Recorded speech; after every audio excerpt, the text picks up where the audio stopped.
Welcome to class 10 chapter real number lecture 5. Okay, so हमने discuss किया था अभी तक एक्सरसाइज 1.2 के क्वेश्चन नंबर 4 तक हम डिस्कस कर चुके थे। अब हम डिस्कस कर रहे हैं question number 5 of exercise 1.2. Okay, so what is question? Check whether 6 to the power n can end with digit 0 for any natural number n.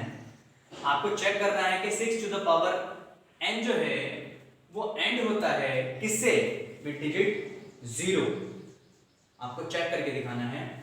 किस लिए? For any natural number n, कोई से भी नेचुरल नंबर के लिए n कितने भी हो सकते हैं। नेचुरल नंबर क्या होता है आपको बहुत अच्छे से पता है। नेचुरल नंबर वो नंबर्स होते हैं जो 1 से स्टार्ट होते हैं। ओके, तो सबसे पहले हम बात करते हैं, चेक करते हैं कि whether 6 to the power n and with digit 0 और नॉट। सो हियर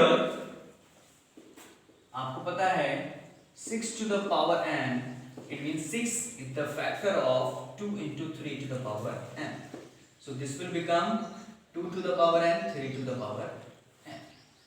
Okay,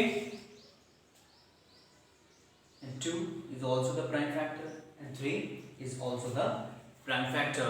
आपको बहुत अच्छे से पता है, ठीक है। Prime in the factorization of 6 to the power n क्या है यहाँ पर? प्राइम इन द factorization of 6 to the power n are 2 और 3. 2 और 3 तो है, ठीक है। Prime factorization of 6 to the power n क्या है आपके पास? 2 and 3 है, ठीक है। For 6 to the power n to end in digit 0, prime factorization of 6 to the power n should contain the prime 5. अब आपको बहुत अच्छे से पता होनी चाहिए ये बात कि अगर आपका जो 6 टू द पावर n है वो कैन एंड विद डिजिट 0, कब होगा? जब उसकी प्राइम फैक्टराइजेशन कंटेन करे 5. It means for 6 to the power n, for 6 to the power n end in digit 0, prime factorization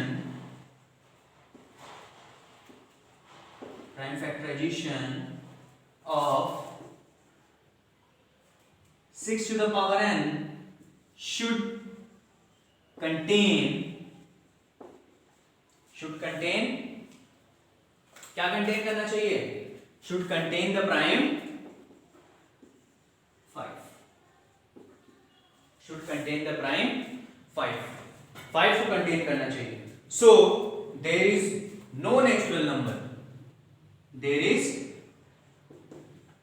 no natural number, कोई natural number नहीं है।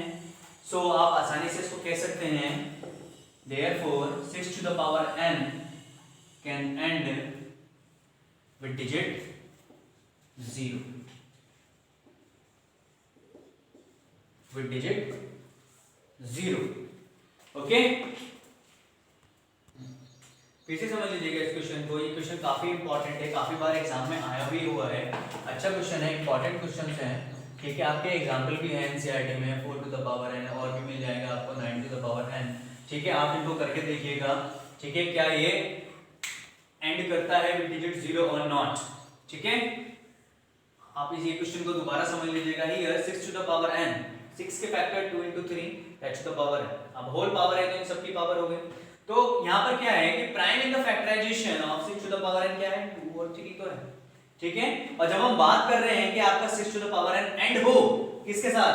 विद डिजिट 0, तो उसको कौन सा प्राइम कंटेन करना चाहिए? प्राइम 5 कंटेन करना चाहिए। तो ये कंटेन नहीं कर रहा है, it means there are no natural number for which 6 to the power n can end with digit 0. Okay, do these questions 4 to the power n or 9 to the power n similarly. If this will contain prime 5, so this can not end with digit 0. Okay everyone? We will move to next question.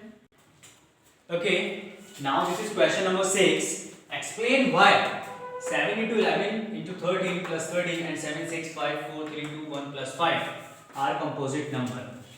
Okay, these are the two numbers. अब बात करते हैं यहाँ पर सबसे पहले, बहुत ही rare आप पढ़ रहे होंगे, अभी तक आप पढ़ा भी हो लास्ट क्लासेस में, लोअर क्लासेस में, तो आप भूल गए होंगे कि कंपोजिट नंबर्स क्या होते हैं. सबसे पहली बात, काफी अच्छा टर्म है. कंपोजिट नंबर कौन से नंबर्स होते हैं? दोज नंबर्स, ये वो नंबर्स होते हैं which are divisible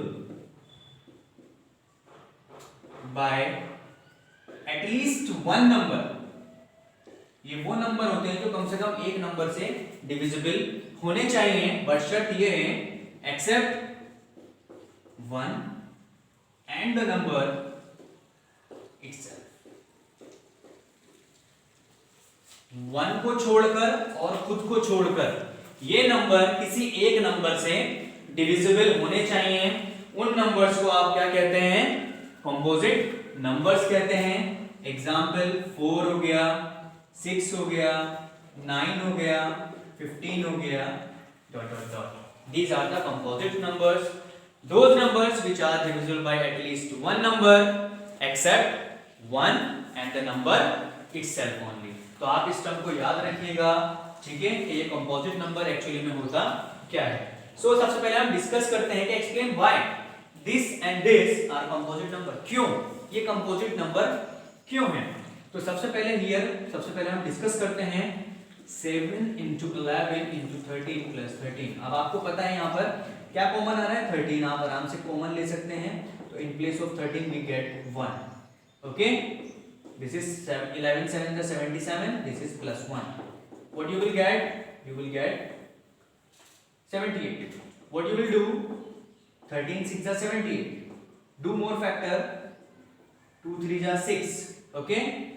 This will become 13 square 2 into 3. अब आपको बहुत अच्छे से पता चल रहा होगा यहाँ पर 3 भी प्राइम नंबर है, 2 भी प्राइम नंबर है, और 13 का स्क्वायर इट मींस 13 भी आपका प्राइम नंबर है.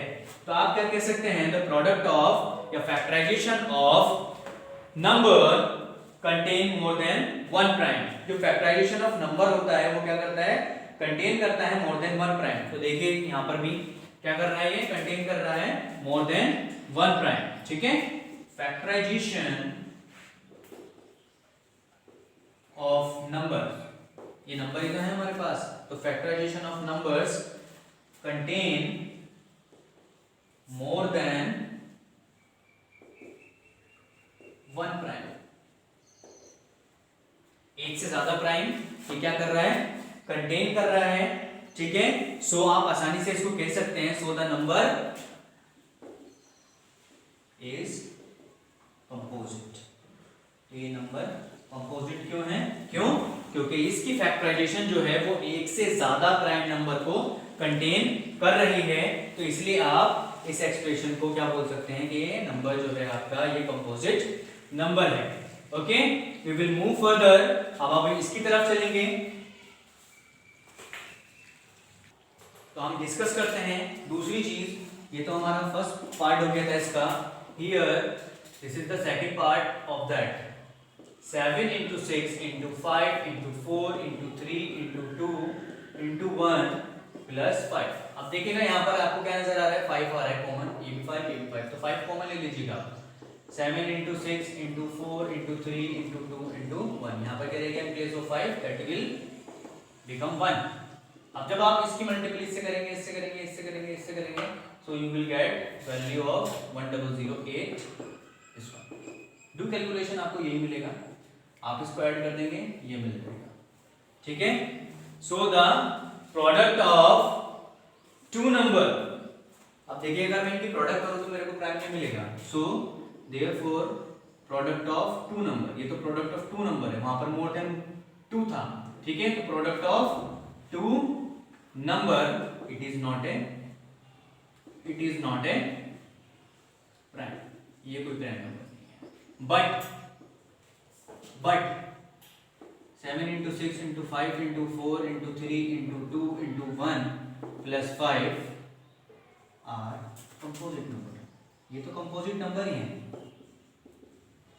ठीक है, हमको एक्सप्लेन करना था कि क्यों कंपोजिट नंबर, तो हमने एक्सप्लेन किया यहाँ पर कि आपके factorization of this number contain more than one prime, एक से ज्यादा प्राइम कंटेन करता है तो इसलिए कंपोजिट है। यहाँ पर क्या किया है, ये product of two number belong को, इसलिए it is not a prime, ये कोई प्राइम नंबर नहीं है बट कंपोजिट तो है। ठीक है, क्लियर हो गया everyone? Okay, we will move to next question. This is question number 7 of exercise 1.2। There is a circular path around a sports field. Sports field है, उसके चारों ओर क्या है, एक सर्कुलर पाथ है, पाथ मतलब रास्ता है। ठीक है, Sonia takes 18 minutes to drive one round of the field. Sonia को एक चक्कर लगाने में 18 मिनट लगते हैं, जबकि रवि को वही चक्कर लगाने में 12 मिनट लगते हैं। ठीक है, so they both start at the same point. अगर दोनों के दोनों एक ही पॉइंट से स्टार्ट करें और एक ही समय पर स्टार्ट करें और एक ही डायरेक्शन में मूव करें, तो बताइए आप कि after how many minutes will they meet again at the starting point, कि कितनी मिनट बाद वो दोनों एक ही पॉइंट पर मिलेंगे। ठीक है, तो सबसे पहले आपको क्या करना पड़ेगा, आपको तो एक चीज पता चली गई है। ठीक है, they meet again at the starting point. कब? इन द टाइम, कब मिलेंगे? In the time which will be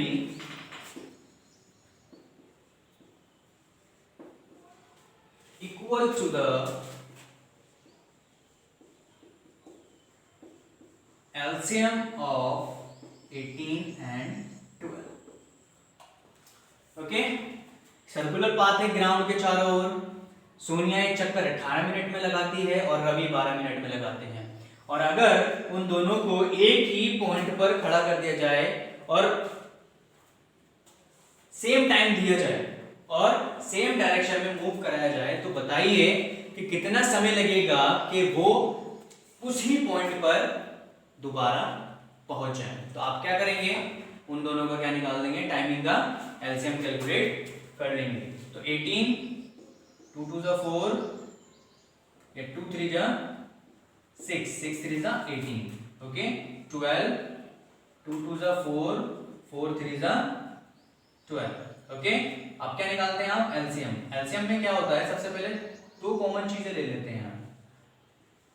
common चीज आ गई है 2 into 3, और जो कॉमन नहीं है आपके पास आप वो ले लेते हैं। देखिए, दो कॉमन में से मैंने एक ले लिया, 2 ले लिया, 3 ले लिया। आप जो कॉमन नहीं बना, जो पेयर नहीं बना, उनको भी ले लिया।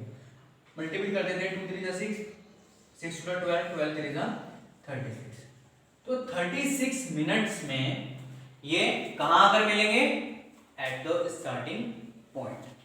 Clear? Okay everyone, I am giving you some examples to solve. Okay, do it. Those examples is totally based on our previous lectures. Okay, thank you for today. Do like, share and subscribe our channel to get more updates. Okay, thank you.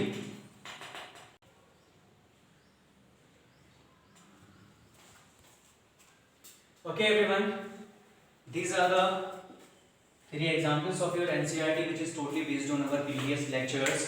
Okay, do solve. Example number 6. Find the LCM and HCF of 6 and 20 by PFM. PFM means prime factorization method. आपको क्या करना है, LCM और HCF calculate करना है 6 और 20 का। बहुत आसान है, बहुत आसानी से आप कर सकते हैं। ठीक है, सबसे पहले इनके प्राइम फैक्टर करने हैं। किसके? 6 के प्राइम फैक्टर करने हैं, 20 के प्राइम फैक्टर करने हैं। जैसे 2 3 जा 6, 2 2 जा 4, 4 5 जा 20। ठीक है, यहाँ पर आपका क्या निकल जाएगा, 2 2 जा 4, 4 5 जा 20। तो एचसीएफ आपको मिल जाएगा यहाँ पर 2, एलसीएम आपको मिल जाएगा 2 2 3 5। 2 means common pair and non pair numbers, ठीक है। 2 2 जा 4, 4 3 जा 12, 12 5 जा 60। इस तरह से आप कैलकुलेट कर लेंगे, ठीक है। तो similarly example number 7 you will have to do, just for hint, find the HCF of 96 and 404 by PFM, find their LCM। आपको LCM फाइंड आउट करना है, HCF आपको फाइंड करना है किसका, इन दोनों का। और जब HCF आपको मिल जाएगा तो आप क्या करेंगे, LCM कैलकुलेट करेंगे। तो HCF आप कैसे निकालेंगे, सिंपली आप HCF कैलकुलेट करते हैं, इसी तरीके से HCF निकाल सकते हैं, और भी आपके पास मेथड होते हैं HCF कैलकुलेट करने के, ठीक है। तो आप क्या करते हैं, क्लियरली आप ऐसे भी कर लेते हैं, ठीक है। ये आपसे बड़ा है तो आप क्या करेंगे, यहाँ पर 4 टाइम्स 4 6 जा 24, 2 4 9 जा 36, 36 so 2 38, okay। how much you will get, 4 times 16, 16 1 जा 16, 4 4 4 जा 16। तो आपके पास HCF क्या आ गया है, 4 आ गया है। HCF मिल गया आपको, दैट इज 4। दो नंबर है आपके पास, गिवन नंबर है, one is 96 and second one is 404। आपको क्या करना है, LCM निकाल लेना है। मैंने बताया हुआ एक expression, LCM into HCF equals to P into Q। यहाँ पर आप वैल्यू पुट कीजिएगा, ठीक है। LCM आप निकाल लीजिएगा, P into Q upon HCF। P में P की वैल्यू पुट कीजिए, Q में Q की वैल्यू पुट कीजिए, HCF में HCF की वैल्यू पुट कीजिए, और यहाँ से LCM की वैल्यू आप कैलकुलेट कर लीजिएगा, ठीक है।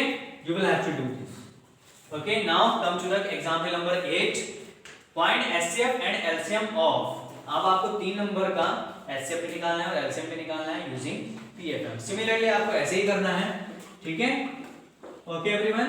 आपको ऐसे ही करना है, पहले 6 के फैक्टर, फिर 12 के फैक्टर, फिर 120 के फैक्टर आपको कर लेने हैं।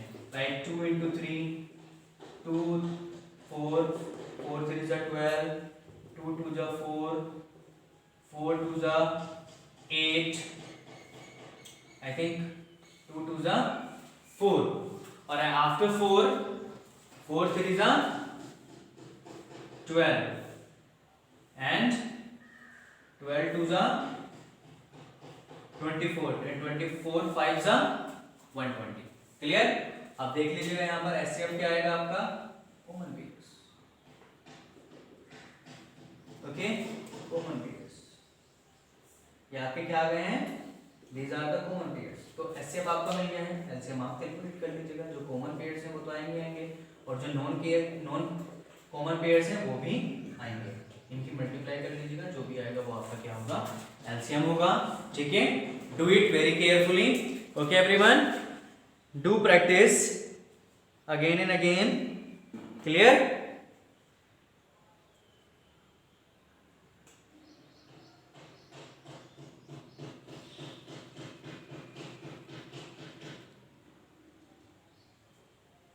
Okay, thank you very much for listening.